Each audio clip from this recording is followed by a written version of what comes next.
अस्सलामुअलैकुम and hello guys. उम्मीद है कि आप सब ठीक ठाक होंगे।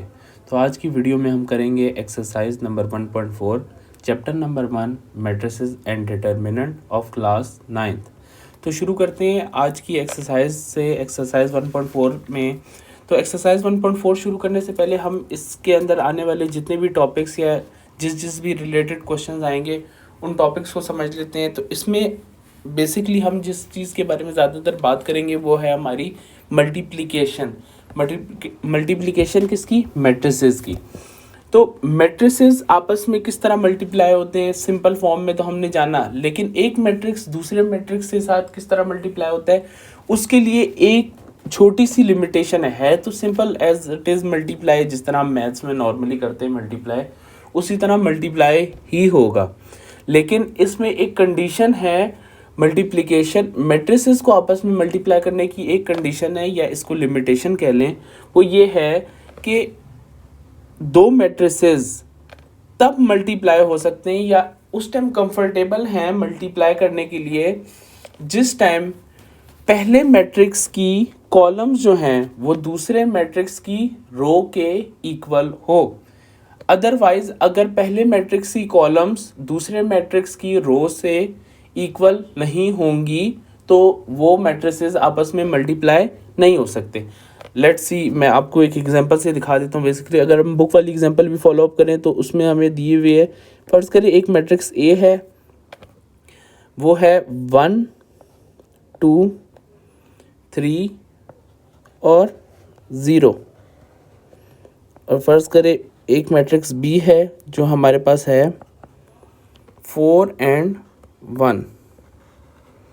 तो भी मैंने क्या बात की कि पहले मैट्रिक्स की कॉलम्स बराबर होनी चाहिए दूसरे मैट्रिक्स की रोज से, अदरवाइज ये आपस में मल्टीप्लाई नहीं हो सकते। फर्ज करें अगर उसने हमसे पूछा है कि फाइंड करे ए मल्टीप्लाई बाय बी, तो ए हमारे पास पहला मैट्रिक्स है और बी हमारे पास सेकंड मैट्रिक्स है।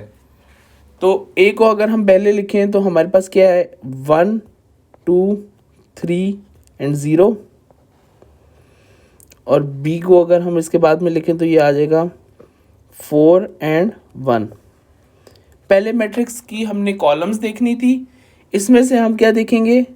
कॉलम्स, इसमें से हम देखेंगे रोज। ठीक है, तो देख लेते हैं कि इसमें कितनी कॉलम्स हैं, इसमें कितनी रोज हैं। तो इसकी पहली कॉलम ये है, ये कॉलम 1 है, ये इसकी पहली कॉलम 2 है। इसमें से सेकंड वाले में से हम देखेंगे रोज, ये इसकी रो 1 है और ये इसकी रो 2 है। तो इसका मतलब है these matrices are comfortable for multiplication। अब इनको मल्टीप्लाई करने के देखें, जिस तरह इसमें भी एक कॉलम, दो कॉलम्स हैं, इसमें दो रोज हैं। ठीक है, तो जब हम इनको आपस में मल्टीप्लाई करेंगे तो वो किस तरह करेंगे? अब देखें, फर्ज करें ये हमारे पास मल्टीप्लाई हो रहे थे ना, 1 मल्टीप्लाई होगा सबसे पहले 4 के साथ, इसके साथ। ठीक है, फिर बीच में प्लस का साइन आ जाएगा। ठीक है, अब ये जो 2 है ये मल्टीप्लाई होगा इसके साथ। फर्स्ट मैट्रिक्स की रो मल्टीप्लाई होगी सेकंड मैट्रिक्स के कॉलम के साथ, तो ये आ जाएगा 2 मल्टीप्लाई बाय 1। समझ आई? अब इसी तरह नेक्स्ट नीचे वाले के लिए देखेंगे। नीचे वाले में है 3 multiply by 4, same to same, और plus 0 multiply by 1। Second row of first matrix multiply होगी first column of second matrix के साथ। तो हमारे पास इक्वल आ जाएगा 4 1 4 प्लस 2 1 2, आ जाएगा 12, ये आ जाएगा 0। तो हमारे पास आंसर आ जाता है 4 + 2 8 और 12 + 0 12। ये हमारे पास इसका आंसर आ जाएगा। उम्मीद है कि आप लोगों को ये बात समझ आई होगी। नेक्स्ट देख लेते हैं। फ़र्ज़ करें अगर मैं आपसे यही कहूँ कि अभी तो हम a मल्टीप्लाई बाय b कर रहे थे। फ़र्ज़ करें अगर हमसे कोई कह दे कि इसी का B multiply by A find करके बताओ। तो अब बी की वैल्यू पहले आ गई, तो ये क्या हो जाएगा 4 और 1 मल्टीप्लाई किसके साथ हो रहे हैं 1 2 3 एंड 0 के साथ। तो सबसे पहला यही काम कर लेते हैं कि हम इसकी चेक कर लेते हैं कि पहले की कॉलम्स जो हैं वो बराबर हैं क्या दूसरे की रोज़ के। तो पहले में सिर्फ और सिर्फ एक कॉलम है और इसमें 2 रोज़ हैं, एक R1 और एक R2। तो जाहिर सी बात है इस कंडीशन के अंदर हम ये कह सकते हैं कि कॉलम्स जो हैं वो लेस हैं किनसे, रोज से। तो सॉल्यूशन नॉट एग्जिस्ट, मतलब कि इस सवाल को हम आगे फर्दर सॉल्व नहीं कर सकते क्योंकि ये कंफर्टेबल ही नहीं है मल्टीप्लिकेशन के लिए। नेक्स्ट आगे चलते, associative law under multiplication. Associative law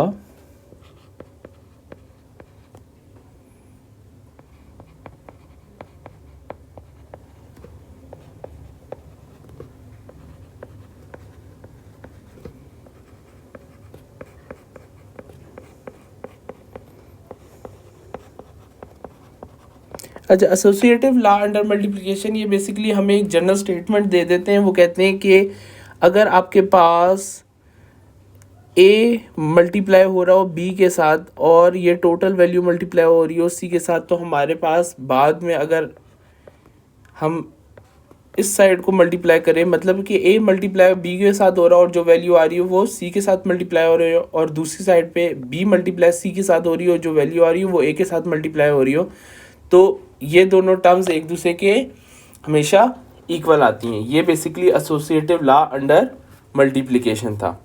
a distributive law of multiplication over addition and subtraction है। मैं बेसिकली डिस्ट्रीब्यूटिव लॉ लिख लेता हूँ सर।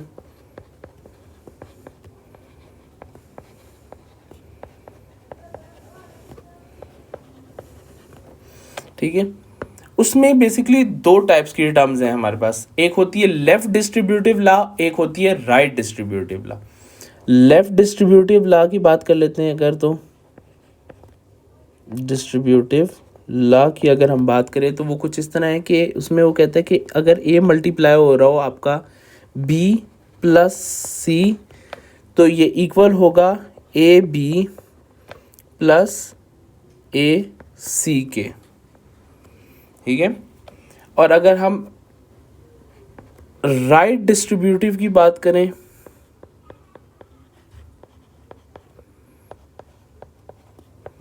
तो ये हमारे पास हो जाएगा A plus B multiply by C, तो ये इक्वल आएगा हमारे पास A C plus B C matrix. ठीक है, तो ये भी दोनों लाएं कि अगर हमारे पास एक साइड ये हो तो और एक साइड ये हो, तो अगर हम इन मैट्रिसेस के अंदर वैल्यूज पुट करें तो हमारे आंसर बराबर आएंगे, लेफ्ट हैंड और राइट हैंड बराबर आएंगी।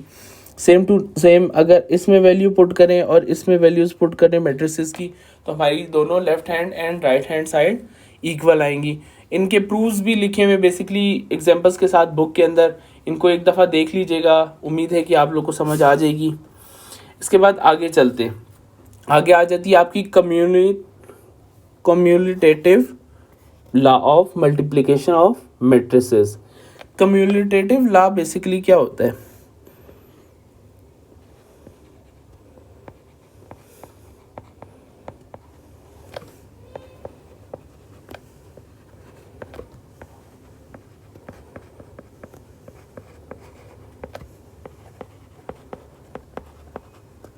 इन मैट्रिसेस, तो कम्यूटेटिव लॉ बेसिकली हमें कहते हैं कि अगर आपके पास फर्ज करें एक टर्म है ए और बी दोनों आपस में मल्टीप्लाई हो रही हैं, तो ये कभी भी इक्वल नहीं होंगी बी मल्टीप्लाई बाय ए के।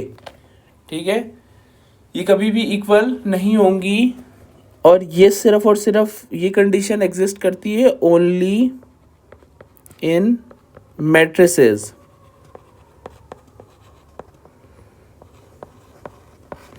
ये कंडीशन सिर्फ और सिर्फ मैट्रिसेस के अंदर एग्जिस्ट करती है। ठीक है। इसके बाद एक और प्रॉपर्टी है, उस प्रॉपर्टी को हम कहते हैं multiplicative identity of a matrix.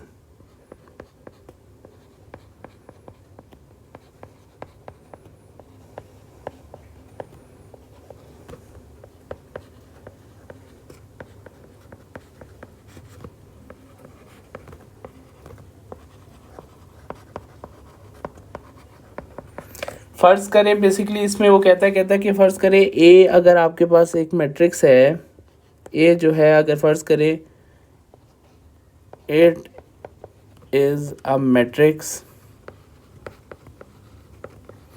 और बी जो है हमारे पास है आइडेंटिटी मैट्रिक्स।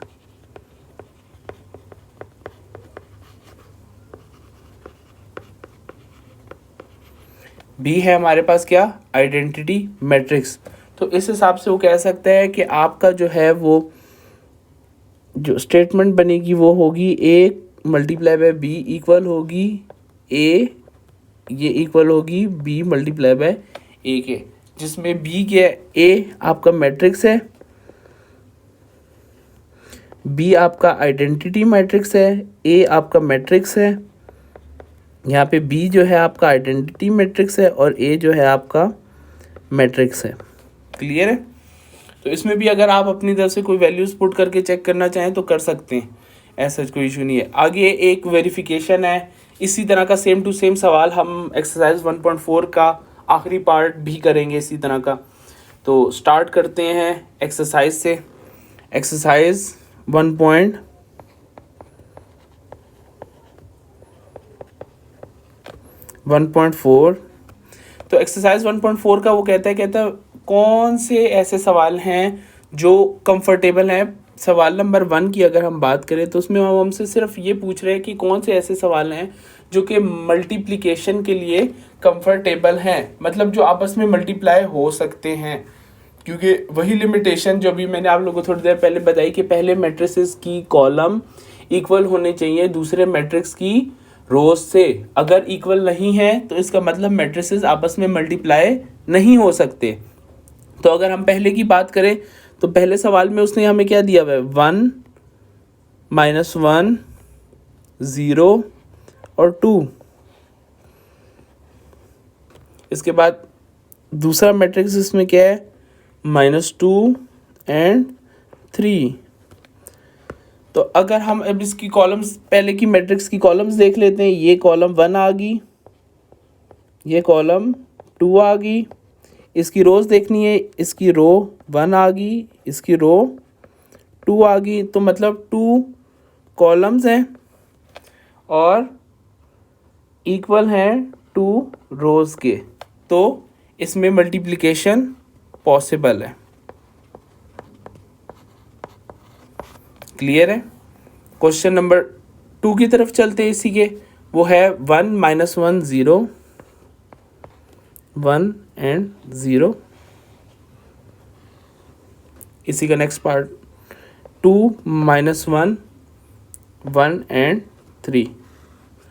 तो अगर हम अब कॉलम्स एंड रोज को मैच आउट करें तो ये कुछ किस तरह बन जाएगा। ये इसकी फर्स्ट की कॉलम्स देखनी होती हैं, कॉलम 1 कॉलम 2, इसकी रोज देखनी होती हैं, रो 1 एंड रो 2। इसका मतलब है 2 कॉलम्स हैं इक्वल हैं 2 रोज के।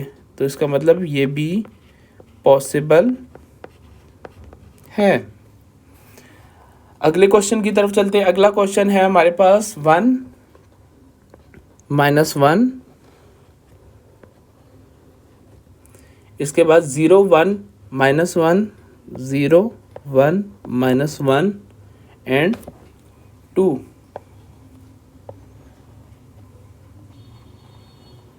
फर्स्ट की कॉलम देख लेते हैं। इसमें एक कॉलम है, इसमें 2 रोज हैं R1 एंड R2। तो इस हिसाब से हम कह सकते हैं कि रोज जो हैं वो 2 हैं जो कि ज़्यादा हैं कॉलम से जो कि 1 है।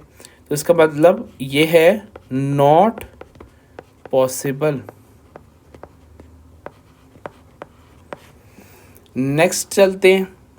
नेक्स्ट क्वेश्चन है हमारे पास 1 2 0 -1 1 2 0 -1 और -1 एंड -2,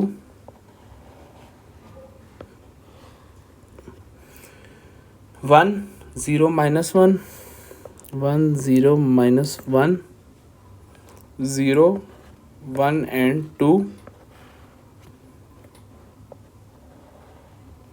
ठीक है, तो फर्स्ट की क्या सबसे पहले चेक कर ले, कॉलम्स चेक कर ले। दो कॉलम्स नज़र आ रही है हमें, कॉलम 1 ये है, कॉलम 2 इसमें रोज चेक कर लेते हैं, R1 है और R2 है। तो इसका मतलब है दो कॉलम्स हैं, इक्वल है किसके, दो रोज के। तो इसका मतलब सॉल्यूशन क्या है, पॉसिबल है। नेक्स्ट पे चलते हैं। नेक्स्ट क्वेश्चन है हमारे पास 3 2 1।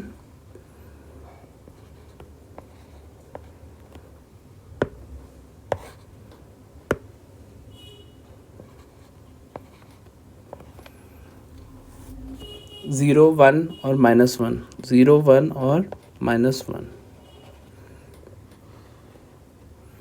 1 -1, 1 -1, 0 and 2, -2 and 3।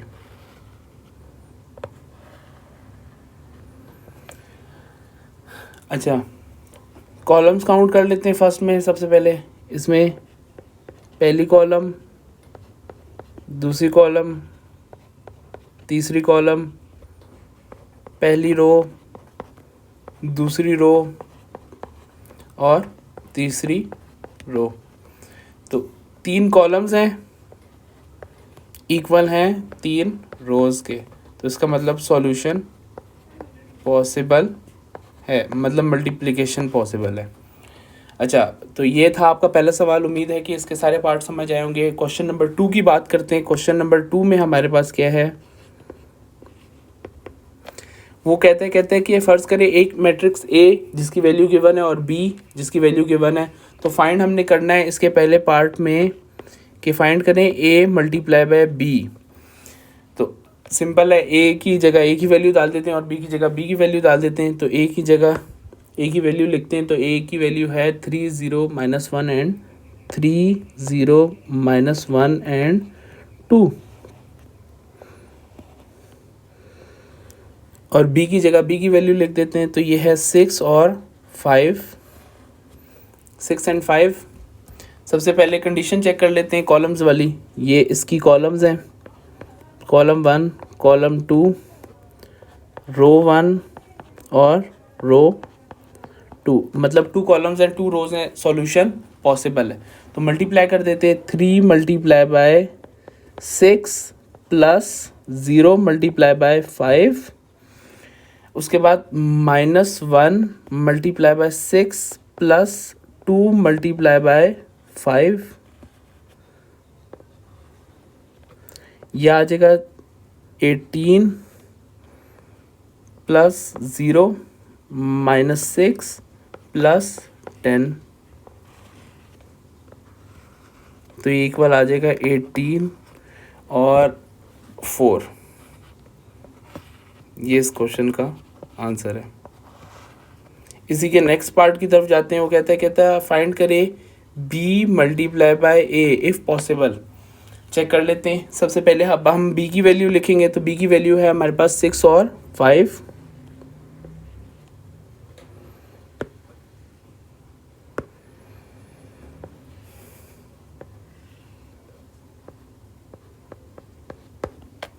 और A की वैल्यू है हमारे पास 3 0 -1 और 2, 3 0 -1 और 2, 3 0 -1 एंड 2। सबसे पहले चेक कर लेते हैं।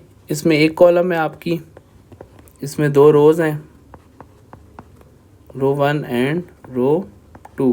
तो कॉलम ज़्यादा हैं, कॉलम कम हैं और रोज़ ज़्यादा हैं। तो सॉल्यूशन नॉट पॉसिबल।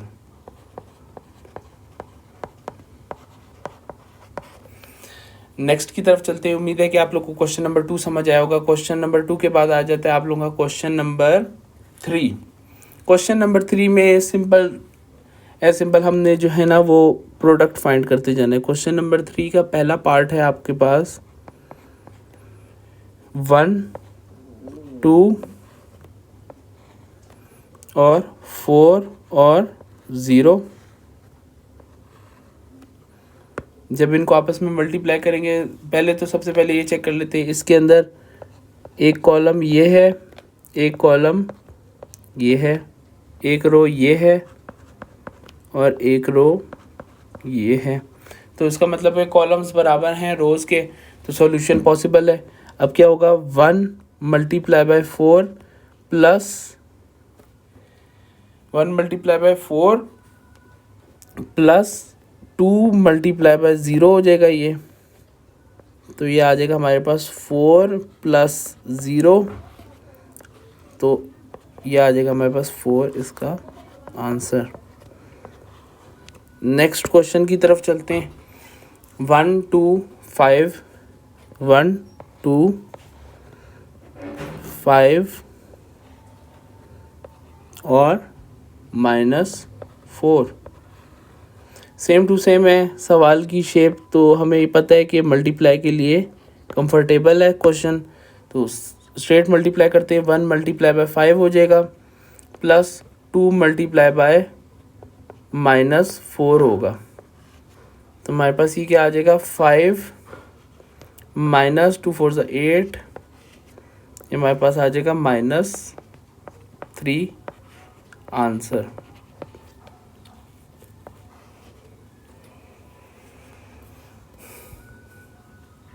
टू के बाद है हमारे पास क्वेश्चन नंबर 3। 3 में वैल्यूज़ हैं हमारे पास -3 और 0, 4 और 0। सेम टू सेम शेप है, इसका मतलब है कि कंपेटेबल है या कंफर्टेबल है मल्टीप्लिकेशन के लिए, तो डायरेक्ट मल्टीप्लाई कर देते हैं। यह आ जाएगा -3 multiply by 4 plus 0 multiply by 0, तो ये आ जाएगा -3 4 12 हो जाएगा आपका। -12 प्लस 0 -12 जो है वो आपका आंसर है। क्वेश्चन नंबर 4 की तरफ चलते हैं। क्वेश्चन नंबर 4 है आपका 6 -0 4 और 0। तो इसको सॉल्व कर लेते हैं। तो ये भी सेम शेप है, 6 multiply by 4 plus -0 multiply by 0, तो ये आ जाएगा 6 4 24 और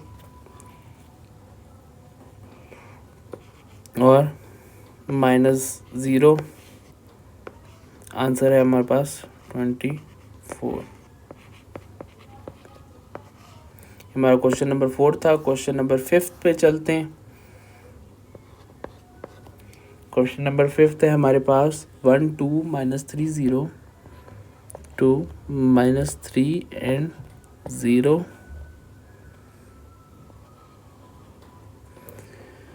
6 और -1।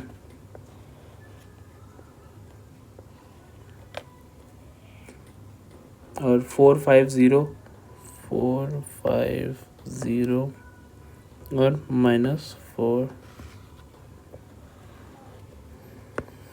तो सबसे पहले चेक कर लेते हैं, इसमें 2 कॉलम्स हैं, इसमें दूसरी कॉलम, इसमें पहली रो सेकंड रो, तो मतलब कंफर्टेबल है मल्टीप्लिकेशन के लिए। तो फर्स्ट मैट्रिक्स की रो को मल्टीप्लाई करने जाएंगे कॉलम के साथ, तो ये आ जाएगा 1 multiply by 4 plus 2 multiply by 0, 1 multiply bye 5 plus 2 multiply by -4। ठीक है, इसी तरह -3 multiply by 4 plus 0 multiply by 0 और -3 multiply bye 5 plus 0 multiply by -4। इसी तरह 6 multiply by 4 plus -1 multiply by 0, 6 multiply bye 5 plus -1 multiply by -4। Solve कर लेते हैं इसी को, तो ये हमारे पास आ जाएगा 4 प्लस 0, ये आ जाएगा हमारे पास 5 माइनस 8, 12 -12 प्लस 0, ये आ जाएगा 15 -15 -0, 24 -0, 30 प्लस 4। इसको सॉल्व कर लेते हैं तो हमारे पास आ जाएगा 4 -3 -12 -15 24 और 34। ये हमारे पास इस सवाल का आंसर है। तो उम्मीद है कि पार्ट नंबर 3 हमें आपको एक्सरसाइज नंबर 1.4 का समझ आया होगा। इसके बाद है पार्ट नंबर 5, उसमें भी सिंपल हमने मल्टीप्लिकेशन ही करनी है, तो देख लेते हैं इसको भी।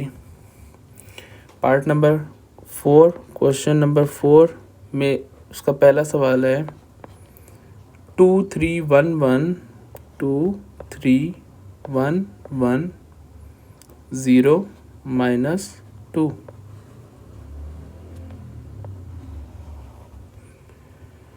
और 2 - 1 3 और 0।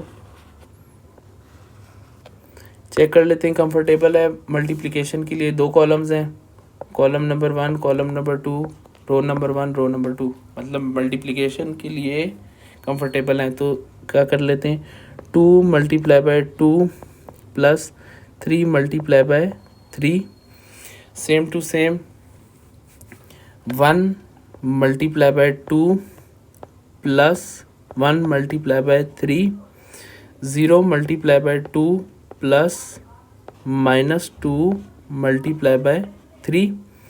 इसी तरह यहाँ पे 2 multiply by -1 plus 3 multiply by 0, 1 multiply by -1 और 1 मल्टीप्लाई बाय 0।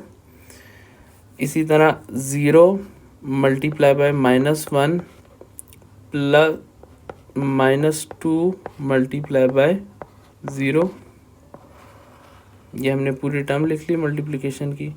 इसको सॉल्व कर लेते हैं, हमारे पास आ जाएगा 2 to the 4 प्लस 3 6 9, ये आ जाएगा 2 प्लस 3 0 -6, ये आ जाएगा 2 -2, ये आ जाएगा 0, ये आ जाएगा -1, ये आ जाएगा 0, ये आ जाएगा 0, ये आ जाएगा 0। इसको सॉल्व कर लेते हैं फर्दर, तो 9 + 4 13 हो जाता है आपका, -2 5 -1 -6 एंड 0। ये आपका आंसर है। शुरू करते हैं नेक्स्ट क्वेश्चन से। नेक्स्ट क्वेश्चन है हमारे पास पार्ट बी,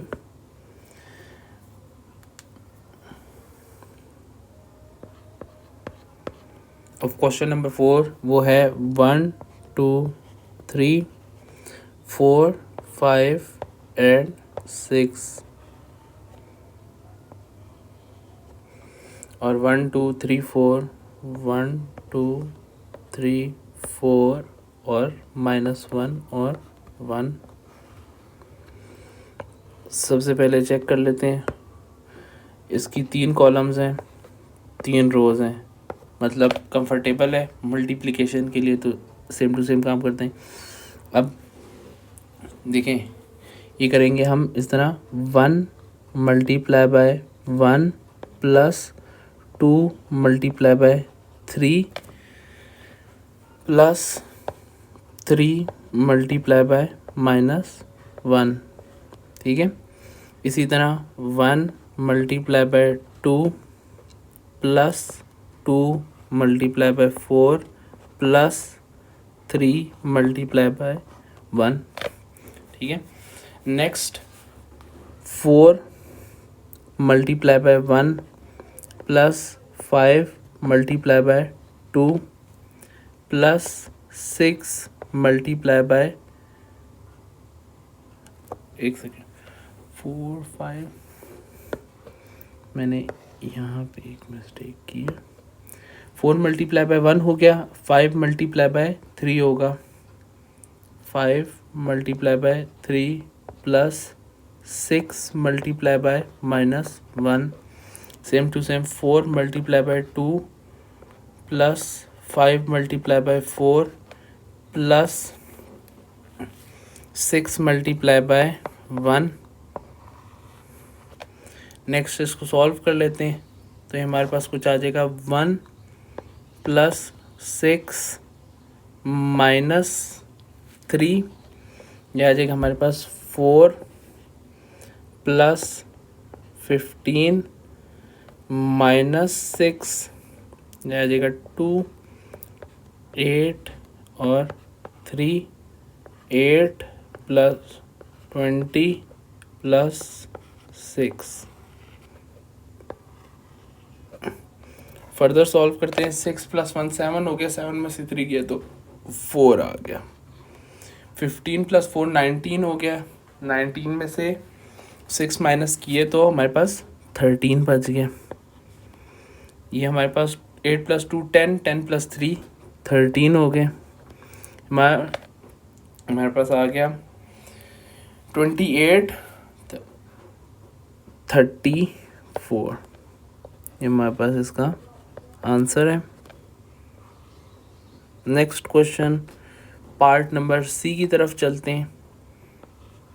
पार्ट नंबर सी में भी 1 2 3 4, 1 2 3 एंड 4 और -1 और 1, ये हमारे पास आ जाएगा। और 1 2 3 4 5 6, 1 2 3 4 5 एंड 6। सबसे पहले चेक कर लेते हैं कंफर्टेबल है मल्टीप्लिकेशन के लिए। 2 कॉलम्स हैं, 2 ही रोज हैं, तो उसका मतलब कंफर्टेबल है। सेम प्रोसीजर करेंगे, देखें 1 मल्टीप्लाई बाय 1, ठीक है, फिर plus 2 multiply by 4, 1 multiply by 1 और 2 मल्टीप्लाई बाय 4 आ गए यहाँ पे। उसके बाद 1 multiply by 2 plus 2 multiply bye 5, 1 multiply by 3 plus 2 multiply by 6। Okay, आगे 3 multiply by 1 plus 4 multiply by 4, 3 multiply by 2 plus 4 multiply bye 5, 3 multiply by 3 plus 4 multiply by 6, -1 multiply by 1 plus 1 multiply by 4, -1 multiply by 2 plus 1 multiply bye 5, -1 multiply by 3 plus 1 multiply by 6। इसको solve कर लेते हैं, ये हमारे पास आ जाएगा 1 plus 8 और ये आ जाएगा हमारे पास 2 plus 10, 3 plus 12, 3 plus 16, 6 plus 20, 9 plus 24 हमारे पास आ जाएगा -1 +4 -2 +5 -3 +6। फर्दर सॉल्व करेंगे तो हमारे पास आ जाएगा 8 + 1 9 12 और 15 19 26 और ये आ जाएगा 33 3 3 और 3। ये हमारे पास इस क्वेश्चन का आंसर है। Next question part number D की तरफ चलते हैं। वो हमारे पास है 8 5 6 एंड 8 5 6 एंड 4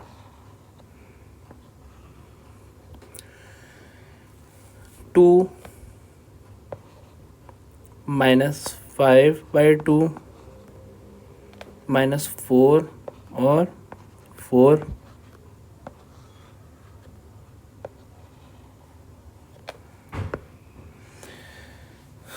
ये एक कॉलम दो कॉलम, पहली रो दूसरी रो कंफर्टेबल है फॉर मल्टीप्लिकेशन, तो इसका मतलब मल्टीप्लाई करना शुरू करते हैं। 8 × 2 + 5 × -4 8 × -5 / 2 + 5 × 4। अब इसी तरह यहाँ पे 6 × 2 + 4 × -4 6 × -5/2 + 4 × 4। 8 2 = 16 हो जाएगा, -20 2 1 = 2 2 4 = 8 होता है। 4 × 5 5 4 = 20 -20 + 20 यह आ जाएगा 12 -16 यह आ जाएगा 3 5 = 15 -15 + 4 4 = 16। ये आ जाएगा हमारे पास -4 0। ये आ जाएगा हमारे पास -4, ये आ जाएगा -1। ये हमारे पास इस क्वेश्चन का आंसर है। नेक्स्ट चलते हैं क्वेश्चन नंबर ई की तरफ। वो है हमारे पास -1 2 1 एंड 3 0 0 0 0।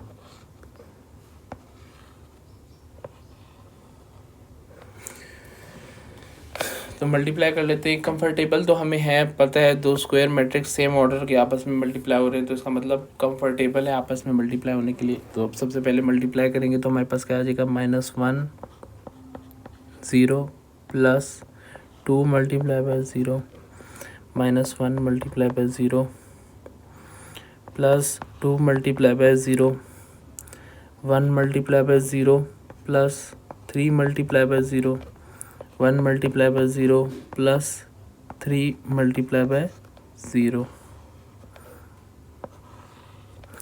यह आ जाएगा 0 + 0 0 + 0 0 + 0 0 + 0 जो कि इक्वल होगा आपके पास 0 0 0 0। तो ये था हमारा पार्ट नंबर 4। उम्मीद है कि इसके सारे सवाल आप लोगों को समझ आए होंगे। अच्छा, तो स्टार्ट करते हैं क्वेश्चन नंबर 5 के पहले पार्ट से। बेसिकली ये मैंने सॉल्व कर दिए थे, मैं आपको समझाता जाता हूँ एक दफ़ा कैसे सॉल्व हुए। तो क्वेश्चन नंबर 5 में वो हमें 3 मैट्रिसेस दिए हुए ए बी एंड सी और इनकी वैल्यूज़ भी गिवन है हमें। तो हमने दी गई नीचे स्टेटमेंट्स को क्या करना है, वेरीफाई करना है। तो हमारी सबसे पहली स्टेटमेंट है A B is equal to B A, ये स्टेटमेंट जिसे हम कह रहे हैं, ठीक है। अब अगर हम ए बी को आपस में मल्टीप्लाई करें तो क्या ये बी ए के इक्वल आएगा? तो चेक कर लेते हैं। ए बी को सबसे पहले हमने यहाँ पे मल्टीप्लाई किया, ठीक है। सबसे पहले तो मल्टीप्लिकेशन की हम जो है वो चेक कर लेंगे, रिक्वायरमेंट चेक कर लेंगे कि क्या पहले मैट्रिक्स की कॉलम्स बराबर हैं सेकंड मैट्रिक्स की रोज से। तो इसमें बराबर है, तो इसी तरह same to same as it is multiply किया तो हमारे पास ये वाली टर्म आ गई। इस वाली टर्म को फर्दर सॉल्व करने के बाद हमारे पास ये आ गया, ठीक है। और नेक्स्ट ये हमारे पास आपकी लेफ्ट हैंड साइड आ गई, ठीक है। Now right hand side solve करेंगे तो राइट हैंड साइड के अंदर सेम टू सेम, अब पहले a मल्टीप्लाई बाय b कर रहे थे, अब b मल्टीप्लाई बाय a करेंगे। तो इसमें b की वैल्यू पहले आ जाएगी और a की वैल्यू बाद में आ जाएगी।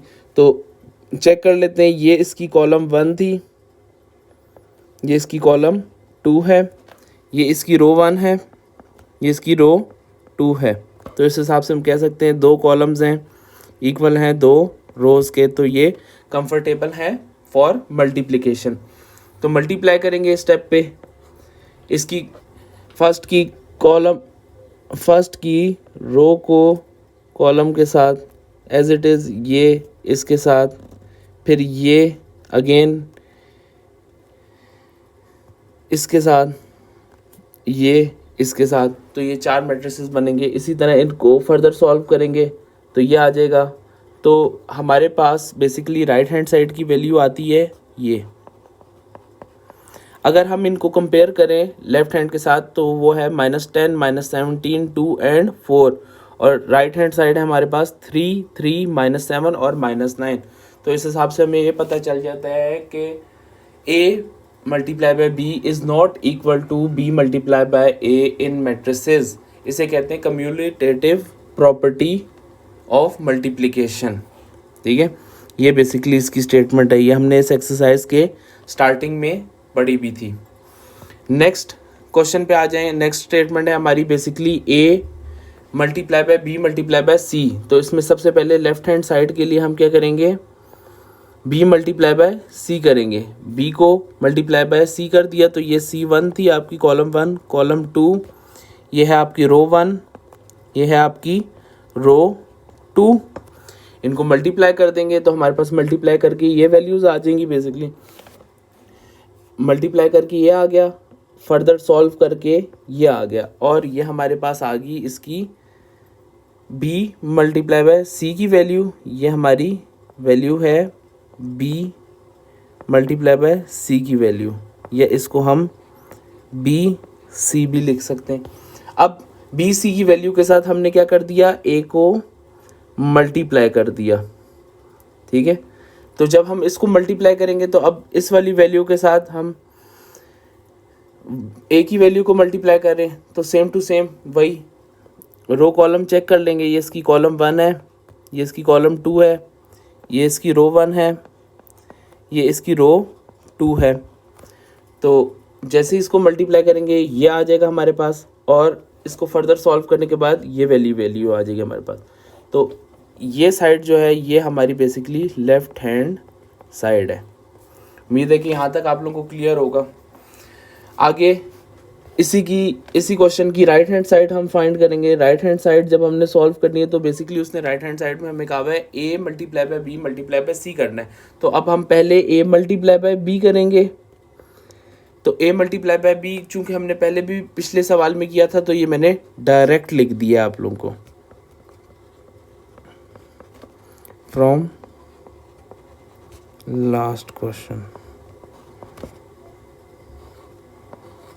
लास्ट क्वेश्चन से ये ए बी की वैल्यू डायरेक्ट उठाई है। ए बी को फिर देन मल्टीप्लाई कर देंगे, इस टर्म को मल्टीप्लाई कर देंगे विद सी। तो जब इनको मल्टीप्लाई करेंगे तो मल्टीप्लाई किए, पहले रो कॉलम कॉलम्स चेक कर लेते हैं। इसकी 2 कॉलम्स हैं, इसकी 2 रोज हैं, रो 1 एंड रो 2। तो इसका मतलब है कि ये कंफर्टेबल है मल्टीप्लिकेशन के लिए, तो इनको आपस में मल्टीप्लाई कर देते हैं। तो मल्टीप्लाई करेंगे तो ये टर्म आ जाएगी हमारे पास, और इसको फर्दर सॉल्व करेंगे तो ये वाली टर्म आ जाएगी हमारे पास। तो और सॉल्व करके ये हमारे पास आ जाएगी इसकी राइट हैंड साइड। तो अगर राइट हैंड और लेफ्ट हैंड को अब हम अगर कंपेयर करें तो हमारे पास ये थी -37 -61 -37 -61 8 and 14 8 and 14। तो इस हिसाब से हम कह सकते हैं कि इसकी लेफ्ट हैंड साइड जो है वो इक्वल है राइट हैंड साइड के। तो ये भी हमारे पास प्रूव्ड है। नेक्स्ट क्वेश्चन नंबर 3 की तरफ चलते हैं। क्वेश्चन नंबर 3 में हमारे पास दिया हुआ है स्टेटमेंट जो है वो है a bracket b plus C is equal to A B plus A C. तो लेफ्ट हैंड साइड सबसे पहले फाइंड कर लेंगे। ये आपकी जो नेक्स्ट स्टार्ट हो रही है ये है आपकी लेफ्ट हैंड साइड, ठीक है। तो लेफ्ट हैंड साइड में सबसे पहले हमने b प्लस सी फाइंड कर लिया। b प्लस सी का मतलब b की जगह b की वैल्यू, फिर बीच में प्लस आ गया आपका, फिर उसके बाद c की वैल्यू, ये वाली वैल्यू b की है, ये वाली वैल्यू c की है। इन दोनों को आपस में ऐड किया तो हमारे पास ये आ गया। नेक्स्ट a को मल्टीप्लाई कर दें b और c के साथ, b प्लस सी वाली वैल्यू के साथ। ये दोनों आपस में क्या हो रहे हैं, मल्टीप्लाई हो रहे।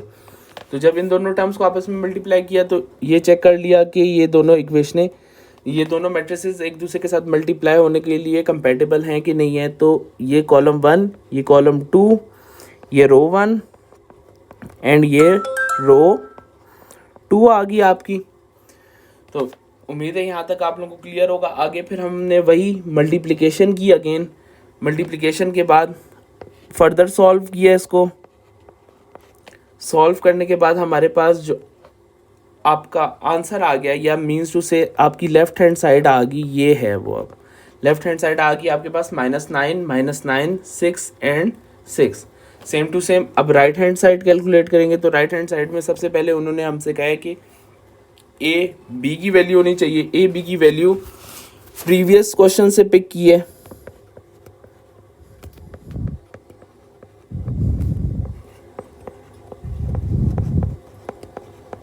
एंड ए सी की वैल्यू हमने फाइंड कर ली क्योंकि ये किसी क्वेश्चन में मौजूद नहीं थी। तो ए सी की वैल्यू फाइंड करने के लिए ए मैट्रिक्स को मल्टीप्लाई कर दिया बी मैट्रिक्स के साथ।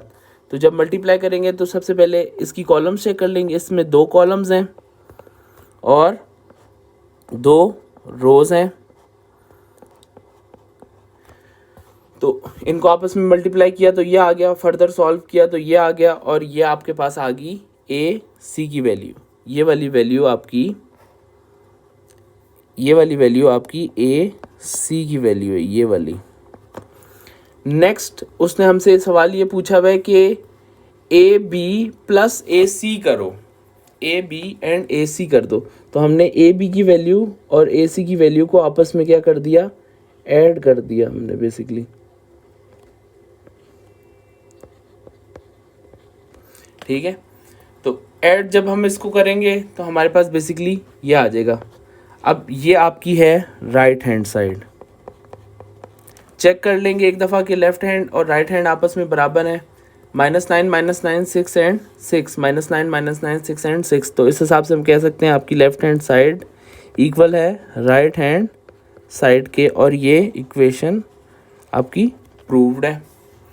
Next A B minus C is equal to A B minus A C. Same to same question number 3 की तरह ही है, बस इसमें माइनस आ गया है लेफ्ट हैंड साइड में भी और राइट हैंड साइड में भी। तो सबसे पहले लेफ्ट हैंड साइड के अंदर b माइनस सी कर लेंगे, b वाली टर्म को पहले, c वाली टर्म को बाद में, इनको माइनस करेंगे तो हमारे पास ये आ जाएगा।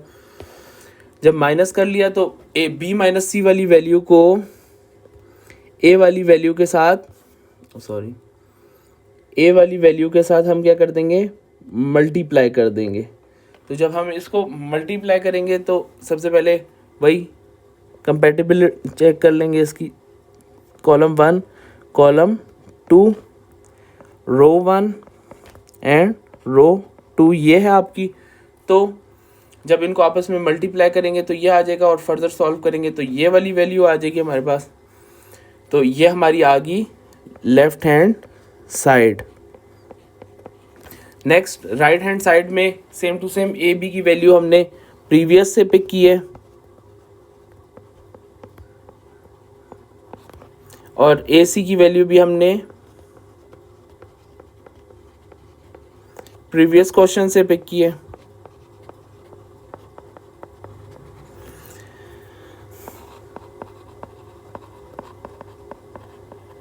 नेक्स्ट चलते हैं, ए बी की वैल्यू को पहले रख लेते हैं और ए सी की वैल्यू को बाद में, और इनको आपस में माइनस कर देते हैं। तो माइनस करेंगे तो हमारे पास ये आ जाएगा।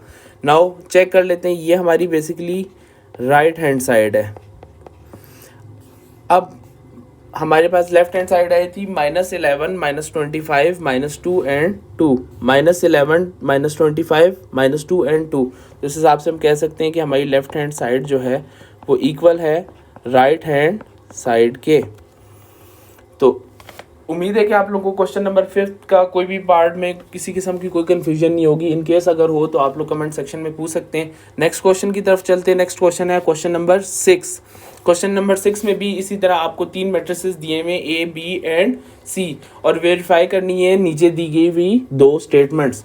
तो अगर इस क्वेश्चन के अंदर आप देखें तो matrix A and matrix B की वैल्यू जो है वो क्वेश्चन नंबर 5 वाले ए एंड बी की वैल्यू है, बट सी की वैल्यू थोड़ी चेंज है। तो इसमें हमें पहले पार्ट में तो पिछले वाले सवाल से ही हेल्प आउट हो जाएगी। तो अगर हम पहला वाला क्वेश्चन करना शुरू करें तो हमारे पास सबसे पहले क्या दी हुई है, लेफ्ट हैंड साइड हमने सॉल्व करनी है। उसमें ए बी की वैल्यू हमें फ्रॉम क्वेश्चन 5 से पिक किए मैंने। नेक्स्ट ए बी मैट्रिसेस का ट्रांसपोज ले लिया तो क्या हुआ, फर्स्ट कॉलम शिफ्ट होगी इन रो।